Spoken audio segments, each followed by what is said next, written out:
Olá, começa agora o programa MP com Você, uma parceria do Ministério Público do Estado do Espírito Santo com a Assembleia Legislativa. O MP com Você quer aproximar ainda mais o trabalho que é desenvolvido por promotores e procuradores de justiça da sociedade capixaba. A ideia é mostrar como é o dia a dia do Ministério Público Estadual. Hoje, trazemos aqui nos estúdios da TV Alice o promotor de justiça César Augusto Ramaldes. Ele que é promotor de justiça lá do Grupo Especial de Trabalho em Execução Penal, o GTEP do Ministério Público Estadual. E vamos falar exatamente sobre execução penal. Doutor, simplificadamente, o que a gente pode traduzir por execução penal? Execução penal, o próprio nome diz, é o cumprimento de pena imposta nas ações penais que as pessoas respondem em razão de algum crime cometido. Então, depois de processado, o juiz vai dar uma sentença que pode absolver ou pode condenar o indivíduo. No caso de condenação, depois de transitado em julgado a sentença ou se permanecer preso, pode ser expedido a guia de execução provisória para o juízo que tem competência em execução penal para fiscalizar a efetiva execução daquela pena, o cumprimento daquela pena. O Ministério Público Estadual entra aonde nisso, doutor? Conforme previsão legal, o Ministério Público é a atividade essencial às atividades da Justiça, né, legal e constitucional. E também está previsto na Lei de Execução Penal a participação do Ministério Público fiscalizando o cumprimento da Lei de Execução Penal, o cumprimento da pena imposta ao indivíduo.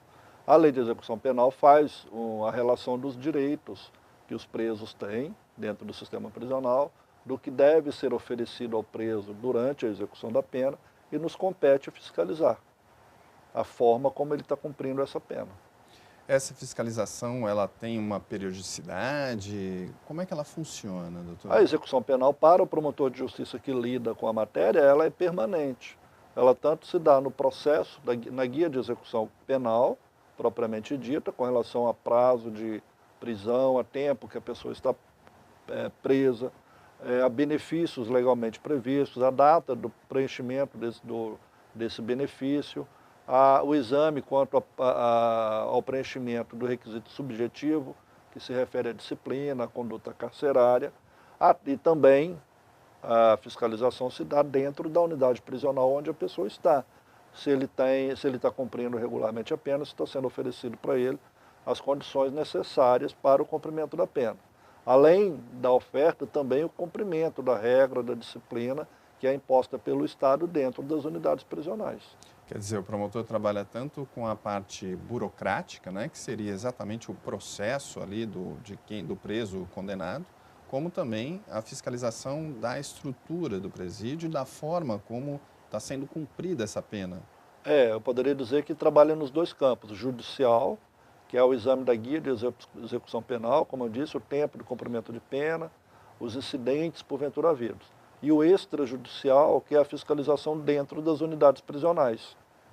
E o GTEP, doutor, o Grupo Especial de Trabalho em Execução Penal, o que é o GTEP e para que ele serve exatamente? O GTEP, no ano passado, nós comemoramos 10 anos de funcionamento e, sem modéstia alguma, de maneira muito exitosa. Foram esses 10 anos de funcionamento, onde nós pudemos interagir desde o primeiro momento com o Poder Executivo e com o Poder Judiciário, tendo como parceiro a Defensoria Pública também, no sentido de sermos coadjuvantes ou estarmos próximos do Poder Executivo na transformação do sistema penitenciário capixaba, tanto na fiscalização quanto ao rigor do cumprimento da pena, quanto à concessão de benefícios no momento certo, para que não haja excesso de execução, que a pessoa fique presa pelo tempo necessário, quanto também na fiscalização das condições do sistema prisional que havia na época da implantação do grupo. Agora, doutor, parece meio contraditório, né? Porque o Ministério Público é quem acusa, é quem manda prender, entre aspas, vamos dizer assim, e ao mesmo tempo o Ministério Público é quem vai, de alguma forma, verificar se essa pena está sendo bem cumprida. É por aí? Na verdade, nós temos que ter o paradigma principal de que o Ministério Público, conforme o preceito constitucional, atua em defesa da sociedade como um todo. E nesse momento de atuação ele não exclui quem está preso, o idoso, o índio, o mais pobre ou o mais rico, não exclui nenhuma pessoa. Só que nós temos segmentos de atuação. Nós temos a divisão interna dos nossos trabalhos para que sejam mais facilitados. E, por preceito constitucional, nada deve ser negado a nenhuma pessoa. Então nós oferecemos a ele a ação penal no momento que ele comete o crime. E também depois nós oferecemos a fiscalização das condições em que ele vai cumprir a pena que porventura for imposta a ele. Doutor, quais são os principais desafios aí da execução penal, não só aqui no Espírito Santo, mas no Brasil inteiro?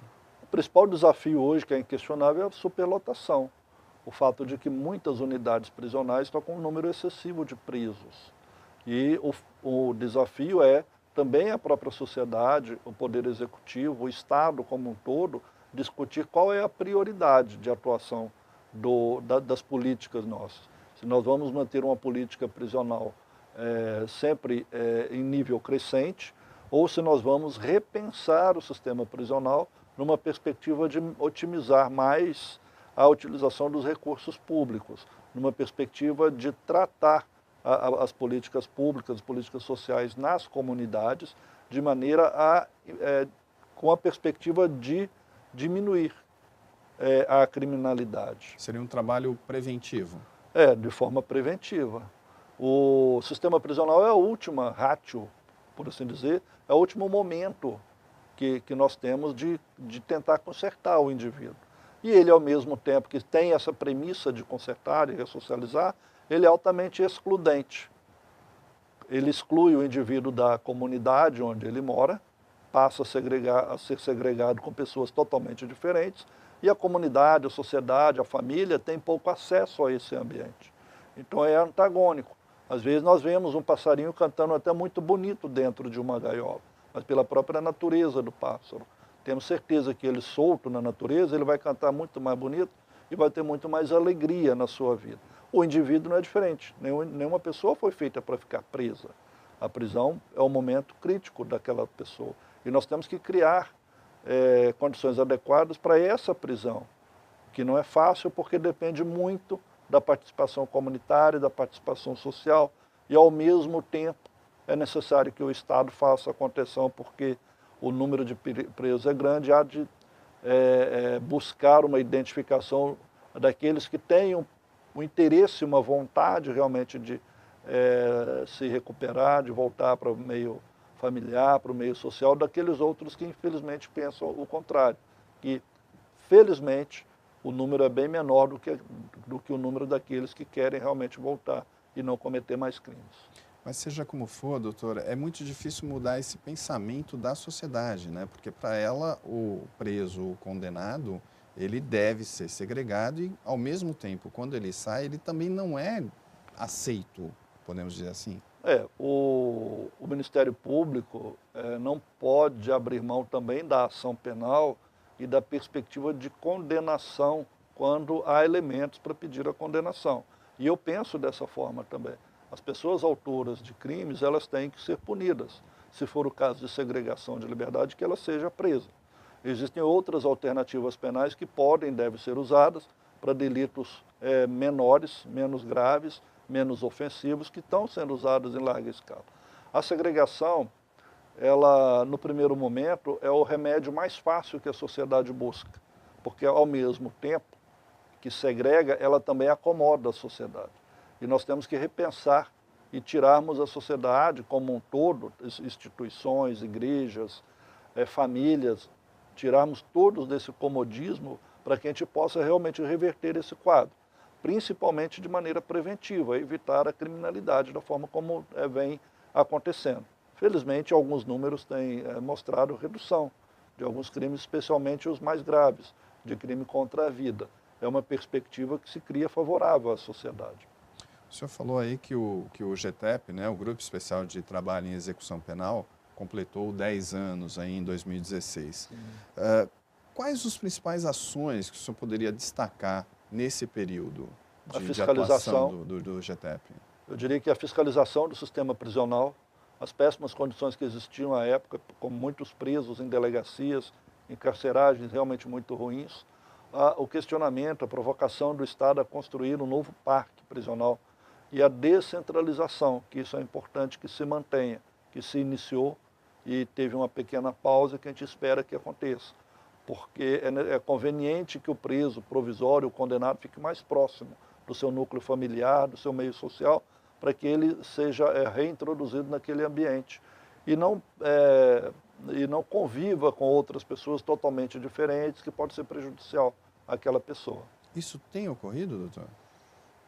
Tem ocorrido de maneira bem satisfatória, no sentido de as pessoas permanecerem no interior, permanecerem mais próximo da sua família.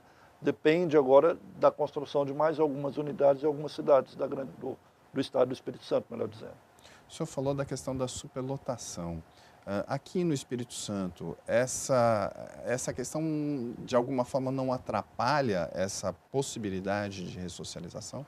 A superlotação sempre vai atrapalhar, porque o espaço físico, a estrutura predial, a estrutura elétrica, de água, hidrossanitária, ela é feita com uma capacidade.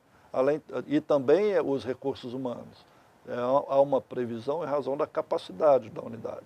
No momento que começa a superar e supera muito aquele número, tudo fica deficitário, a despeito do grande esforço que a grande maioria dos funcionários do sistema prisional se mostram no dia a dia, com muita preocupação, tanto com relação à segurança, quanto com relação ao tratamento das pessoas que estão presas, é sempre prejudicial. As pessoas, o atendimento médico de 500 pessoas é um, e aumenta mais 300 ou 400 pessoas, acaba aumentando o volume de serviço e dificultando o acesso a algumas políticas que são necessárias dentro do sistema prisional e fora dela também. Tá certo. Eu vou pedir licença ao senhor e pedir licença também a quem nos está assistindo. Nós vamos para um rápido intervalo e voltamos daqui a pouco para falar um pouquinho mais sobre a execução penal e também sobre o sistema penitenciário capixaba. Vamos para um rápido intervalo e voltamos. Antes, não se esqueça, você pode participar do MP com você entrando lá na nossa página no Facebook, facebook.com/MP Espírito Santo. Vai lá, curte nossa página e mande aí a sua mensagem para a gente aqui no programa MP com você. Voltamos já.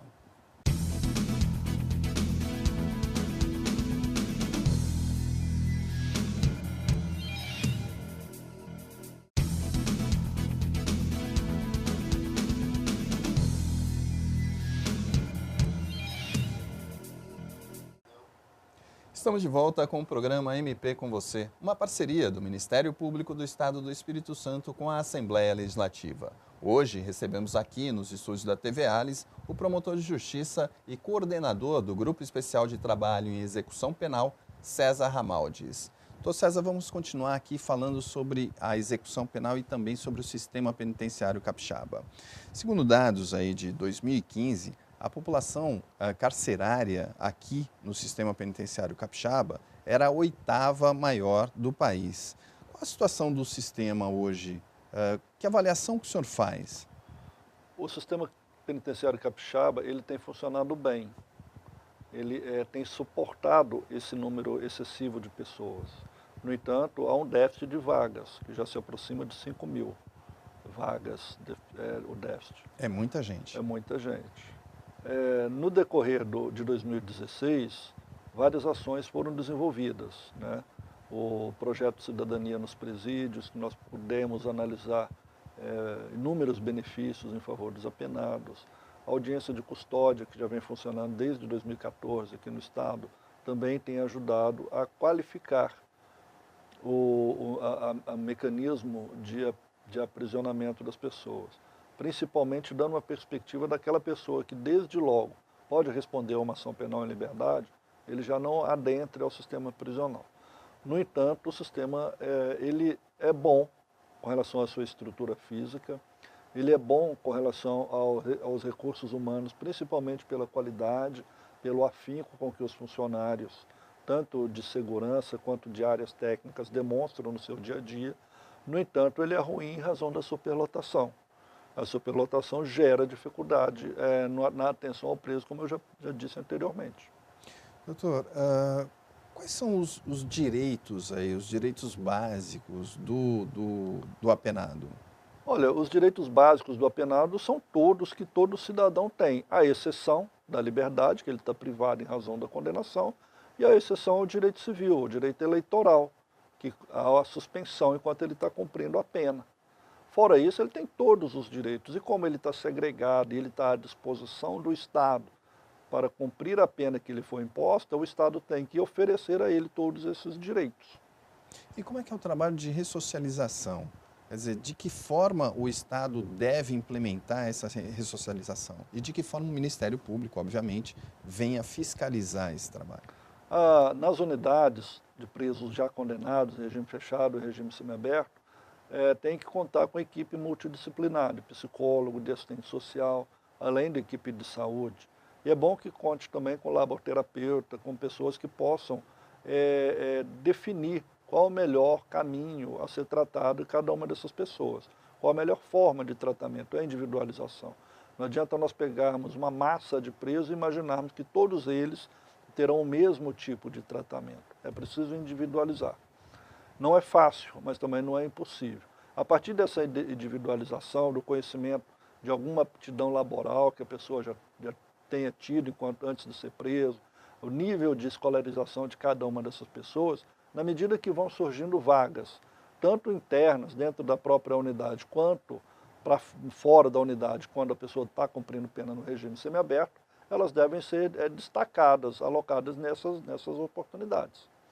Quando o senhor fala aí fora da unidade, o senhor está se referindo a parcerias, a empresas parceiras, é isso? Na verdade, a gente tem que levar em conta que o Estado, por si só, não gera vaga de trabalho.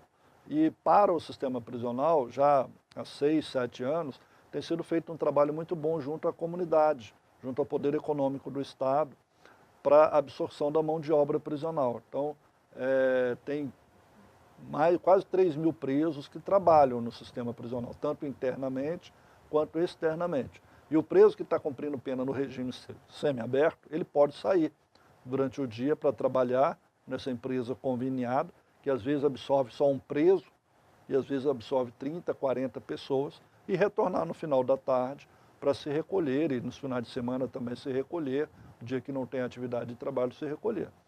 E a sociedade tem participado, doutor? Quer dizer, as empresas elas estão se ofertando essas vagas para esses presos? Felizmente as pessoas, o poder econômico, os empresários têm visto que o sistema prisional do capixaba não é o sistema prisional de 10 anos atrás. Tem dado oportunidade para inúmeras pessoas. E tem visto também que há um retorno econômico para essas empresas, na medida que a obrigação deles é apenas e tão somente pagar a remuneração ao preso e não os encargos trabalhistas, que acaba diminuindo o custo para algumas empresas. Então tem sido, sim, bastante favorável a absorção dessa população. E é lógico que, infelizmente, não tem vaga para todos. E é lógico também que, infelizmente, nem todos querem realmente ocupar uma vaga de trabalho. Essa pergunta que eu queria fazer. O que determina um preso pode trabalhar e outro não? Primeiramente, é a qualificação da pessoa. Porque se tem uma vaga de um cargo técnico um pouco especializado, se o indivíduo não tem nenhuma formação para aquela área, ele não pode ser alocado para lá, sob pena até de prejudicar a oportunidade para outra pessoa e causar um transtorno. E também o desejo dele, a periculosidade, o perfil do indivíduo com relação à vontade realmente de ocupar uma vaga de trabalho, ter essa oportunidade de remuneração, da ressocialização, do convívio social, comunitário, de maneira bem consistente. Agora, doutor, numa análise genérica aí, como é que a gente pode classificar hoje os presídios capixabas? São relativamente seguros, a estrutura predial é boa e está superlotado. A estrutura, então, não é compatível com o número de presos? O número de vagas é inferior ao número de presos que estão recolhidos. Uhum. No entanto, o Estado tem tido mecanismos de segurança adequados a controlar a população prisional. Agora, retomando aí o Grupo Especial de Trabalho em Execução Penal, quais são as perspectivas desse grupo, e o senhor está à frente dele, coordenando esse grupo, quais são as perspectivas para 2017? Nós temos que manter o foco na fiscalização do cumprimento da pena, oferecer o direito do preso no momento certo, analisando a questão do preenchimento de requisito objetivo e requisito subjetivo.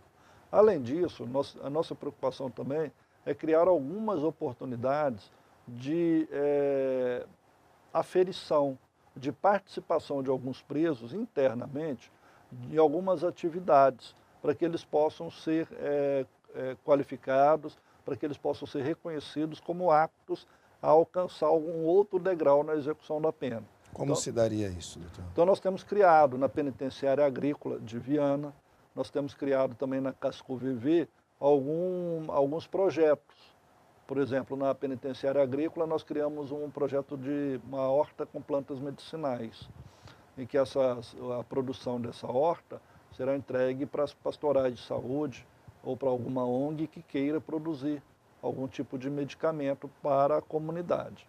Nós temos também lá na penitenciária os projetos de oficina, aproveitando madeira reciclada, aproveitando vários objetos reciclados para poder ocupar essa mão de obra. A gente fez a aquisição de vários equipamentos de marcenaria e também fizemos aquisição de máquinas de costura, material de costura que está em vias ainda de manutenção, para a gente fazer uma oficina de costura para qualificar minimamente essas pessoas nessas atividades que podem depois ser bem usadas fora em pequenos microempreendimentos.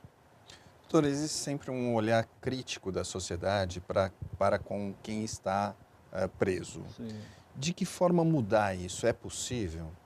Não é impossível mudar, principalmente abrindo as portas do presídio, e o Estado tem feito isso para a sociedade civil organizada.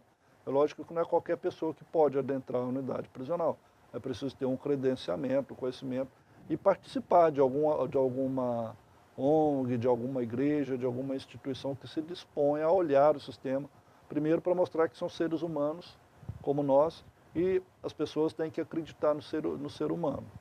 E impossível não é impossível, depende de muito esforço, principalmente com a perspectiva de redução da população prisional, da redução da criminalidade.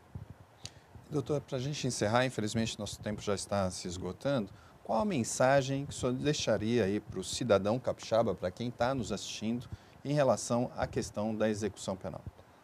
A principal mensagem que eu vejo é acreditar no próprio ser humano. Se nós não acreditarmos em nós mesmos, nós perderemos o foco que é a nossa vida, que é a humanidade. E no momento que nós acreditarmos em todos, inclusive naqueles que estão presos em razão dos erros que cometeram, nós temos uma perspectiva de alterar esse quadro, inclusive e principalmente em favor da própria sociedade, vendo que se tem pessoas que cometeram crimes graves dentro do sistema prisional, e mesmo estes, temos muitas pessoas também que cometeram crimes em razão de desígnios da vida, dia a dia, coisas que, infortúnios que infelizmente passaram e que eu não quero que ninguém passe. Nós temos ali dentro seres humanos, nós temos aqui fora famílias, nós temos pais, mães, mulheres, filhos que estão sofrendo também com essas pessoas. Então é preciso que a gente tenha a perspectiva de que todos nós sofremos, todos nós vivemos esse problema no dia a dia, e todos nós temos que nos envolvermos diretamente para a busca de uma solução eficaz. Sem essa participação ativa, consistente, nós vamos ficar apenas no discurso e sem uma perspectiva de melhora. Tá certo. Nós agradecemos aqui a presença do promotor de justiça, coordenador do Grupo Especial de Trabalho em Execução Penal, César Ramaldes. Então, César, muito obrigado pela presença e a próxima vez as portas estão abertas aqui para o senhor. Muito obrigado pela oportunidade. Eu conclamo a sociedade civil organizada capixaba a participar. Nós temos muita coisa a ser feita, nós pretendemos incentivar mais a implantação do método APAC no Espírito Santo, que é revolucionário, que parte da participação social, da participação comunitária na execução penal, e é esse o nosso foco para 2017. Tá certo. O MP com você fica por aqui.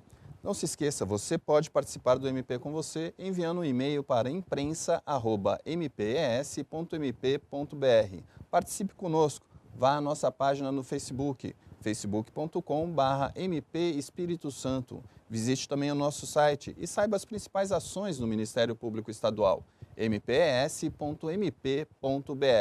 Eu sou Rubem Rochel e este é um trabalho da Assessoria de Comunicação do Ministério Público Estadual. Até o próximo MP com você.